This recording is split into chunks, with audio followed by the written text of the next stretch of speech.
നമസ്കാരം, ഡെയിലി ന്യൂസിലേക്ക് സ്വാഗതം. ഞാൻ ഷിബു റാവുത്തർ. കൊട്ടിയം പുല്ലാങ്കുഴി ബിൽഡേഴ്സും കൊട്ടിയം ഡോൺ ബോസ്കോ കോളേജ് മാനേജ്മെൻറ്റും കോളേജ് NSS യൂണിറ്റും സംയുക്തമായി നിർമ്മിച്ചു നൽകുന്ന അജിതയുടെ ഭവനത്തിൻ്റെ പണി പുരോഗമിക്കുന്നു.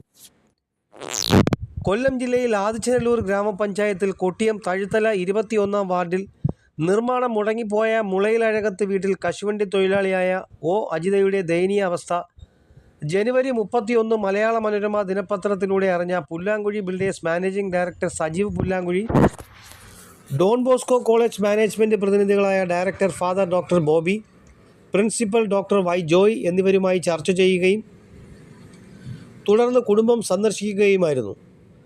അർബുദ രോഗിയായ അച്ഛനും ശാരീരിക അവശതകൾ അനുഭവിക്കുന്ന അമ്മയ്ക്കുമൊപ്പം നിർമ്മാണം പൂർത്തിയാകാത്ത വീട്ടിലാണ് അജിത കഴിയുന്നത്. 4 ലക്ഷം രൂപയാണ് സർക്കാർ വീട് നിർമ്മിക്കാനായി നൽകിയത്. ഈ പണം കൊണ്ടാണ് വീടിൻ്റെ വാർഫ് വരെയുള്ള ജോലികൾ പൂർത്തീകരിച്ചത്. ഇത്രയും വരെ ചെയ്തപ്പോൾ തന്നെ 50,000 രൂപ കടവുമായി. അച്ഛൻ കെ വിജയനും അമ്മ കെ ഓമനയുമായി മേൽക്കുര തകർന്ന് പ്ലാസ്റ്റിക് ഷീറ്റ് വലിച്ചു കെട്ടിയ മറ്റൊരു വീട്ടിലാണ് ഇപ്പോൾ താമസിക്കുന്നത്.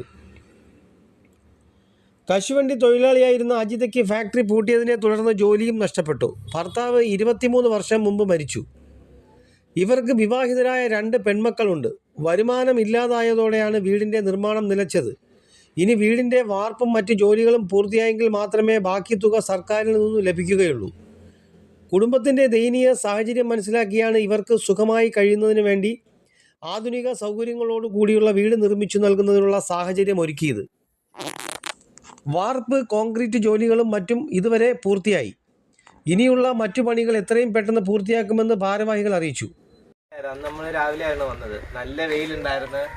നമുക്ക് അവിടുന്ന് നിങ്ങൾക്ക് കാണാൻ പറ്റും, ഒട്ടുമില്ല, റൂഫ് എന്ന് പറയുന്ന ഒരു സംഭവമില്ല.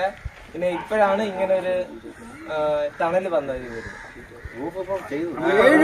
7 വർഷമായിട്ട് ആ വീട്ടിലാണ് താമസം. നമ്മൾ കണ്ട ആ ഇടിഞ്ഞു പൊളിഞ്ഞ കുടിലിൻ്റെ പ്ലാസ്റ്റിക് കൂടിനകത്താണ് ഇവിടെ താമസിച്ചിരുന്നത്. അപ്പം വീട് പണി ഗവൺമെൻറ്റിൻ്റെ സഹായത്തോടെ വീട് പണി തുടങ്ങിയെങ്കിലും ഇത് റൂഫ് പണിയാനുള്ള സാമ്പത്തിക സഹായം, കാരണം ഇവരുടെ ഭാഗത്തുനിന്ന് ഒരു ഷെയർ കൂടെ കൊടുക്കണം ഗവൺമെൻറ്, എങ്കിൽ മാത്രമേ കംപ്ലീറ്റ് ചെയ്യാൻ പറ്റൂ.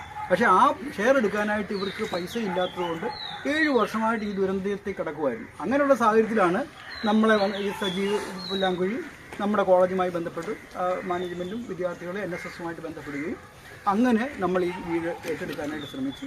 മറ്റ് വീട് ചെയ്യുന്നത് പോലെ തന്നെ ഈ വീടും പിന്നെ ആർച്ചിത്തിൻ്റെ നേതൃത്വത്തിലാണ്, കൺവീനറായിട്ട് ആണ് നമ്മുടെ ഈ ശാറ്റിയുടെ പ്രവർത്തനം നടക്കുന്നത്. അപ്പം നമ്മൾ കോളേജിൻ്റെ സഹകരണത്തോടുകൂടി ഇത് മനോഹരമാക്കാനായിട്ട് തീരുമാനിച്ചു. എല്ലാം നേതൃത്വം നൽകുന്നു, ചുക്കാൻ പിടിക്കുന്നു, നമ്മളോടൊപ്പം സഹകരിക്കുന്ന സജീവ് പുല്ലാങ്കുഴിയാണ്. അജിതയുടെ സ്വപ്ന ഭവനത്തിൻ്റെ നിർമ്മാണ പ്രവർത്തനങ്ങൾ മനസ്സിലാക്കുന്നതിന് Pullankuzhi builders managing director Sajeev Pullankuzhi, director Ananthu Sajeev, Don Bosco college management പ്രതിനിധികളായ director father doctor Bobby John, principal doctor Y Joy, NSS programme ഓഫീസർമാരായ Sally S, Sneha Mary Abraham, campus minister father Joe Fernandez, administrator father Lijo Kalambanadan, കണ്ണീരിനൊരു കൈ charity programme convener Archith MP, Pullankuzhi builders manager Sajikumar, സാമൂഹ്യ പ്രവർത്തകനും daily news ഡയറക്ടറുമായ Shibu Rowther, Mukhathala Subhash, Don Bosco college NSS unit അംഗങ്ങൾ എന്നിവർ എത്തിയിരുന്നു. News desk, Kottiyam.